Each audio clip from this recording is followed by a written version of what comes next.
Shalom, everybody. Rabbi Edelstein here with this week's installment of Rabbi E in 3, a very special installment brought to you by MEOR DC.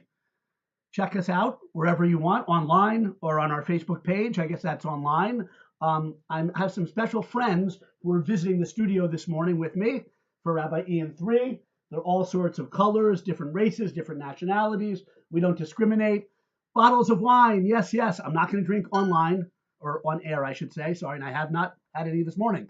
But it's the Shabbos before Purim. We're getting ready for the Shabbos Purim, so it's a good time to have a wine sale, not to raise money for more DC. That would be a good idea, but no, it's a good time to talk about wine and the festivity of Purim. And I have my friends here just to keep me in the mood without partaking. Misconception: Purim is the Jewish Mardi Gras. Get drunk. Some adolescents, boys might think that is, or want it to be that way, that there's a mitzvah to get drunk on Purim and act stupid. No such mitzvah.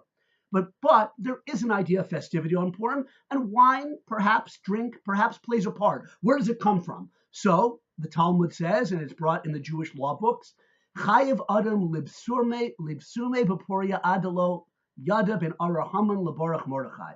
A person is obligated to livsume beporia, literally to get spiced or perfumed on Purim or with Purim, until you can't distinguish between cursed Haman and blessed Mordechai. So let's look at this for a second before we talk about where it comes from. It, first of all, doesn't say drink. It says get happy, get spiced, get perfumed. The commentaries explain with wine, with drink. That's one understanding of it. But many commentators also say that really it's saying get joyous with the holiday of Purim until you get to such an exalted state of consciousness that you can't distinguish between X and Y, which we'll talk about in a second. So it doesn't say get drunk. It says, so if someone's having festivities on Purim and they involve drinking, it should be a sweet smelling and perfumed experience for oneself and for others. Disgustingness and low behavior, that's not what it's about at all. It should be a sweet smelling experience. Okay, but why do we, and we'll get back to Mordechai and Haman in a second.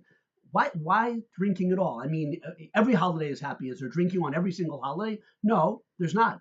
But there's a special connection between wine and Purim.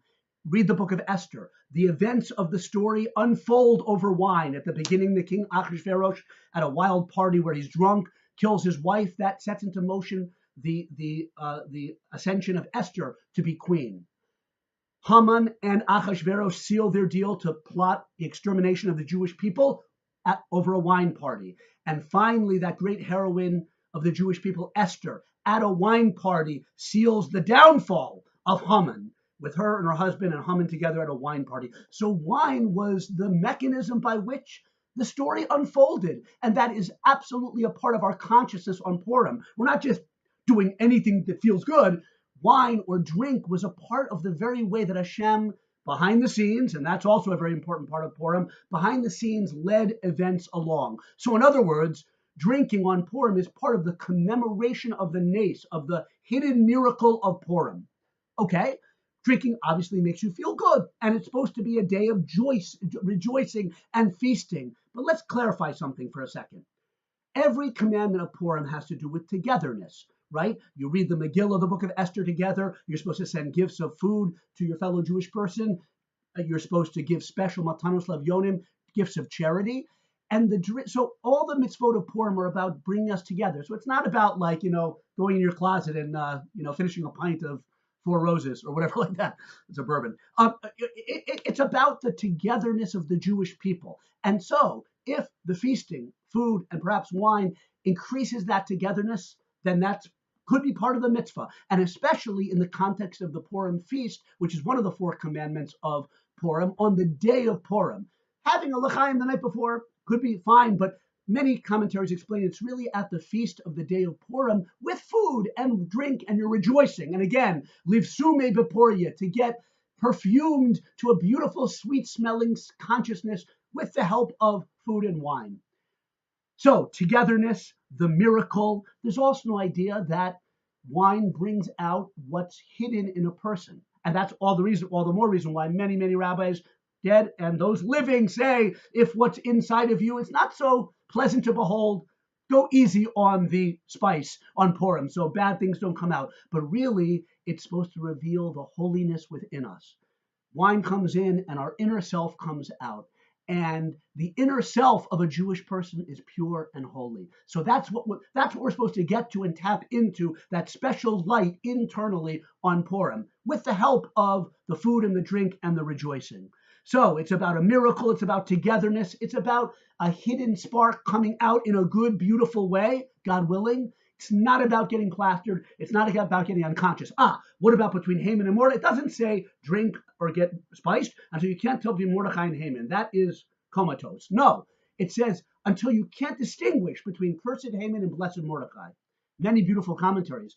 Do the gematria, the numerics. Arur Haman, Baruch Mordecai. Those two phrases are exactly numerically equivalent in Hebrew. So the commentaries explain one meaning of it is, get happy on Purim that you can't keep the numbers straight when you try to add up the numerical value of cursed Haman, blessed Mordecai.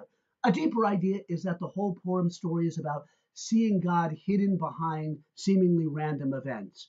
And so that even the evil of a Haman who terrified us at first is ultimately a means of thanking God just as much as gazing at the benevolent face of a Mordecai. That Haman and Mordecai, in other words, that God, in the ultimate scheme of things, uses even evil Haman and his designs to further his plan for the Jewish people and for the world. So that I'm rejoicing with the whole story, with the part about Haman, the part about Mordecai. That's a deep idea. And it really deserves more than 3 minutes. I'm way over 3 minutes. I'm double over. We can blame it on the wine, but it's not about drunkenness. It's about joy, the joy of the Jewish people, the joy of being alive, of being saved from a Haman and a Hitler and other threats of extermination, which we've had, Haman and Hitler being the two main ones. It's a beautiful day. It's a joyous day. It's a day to love your fellow man, to love life, and to love God, and to pray. Our rabbis say, take time to pray because it's a holy day.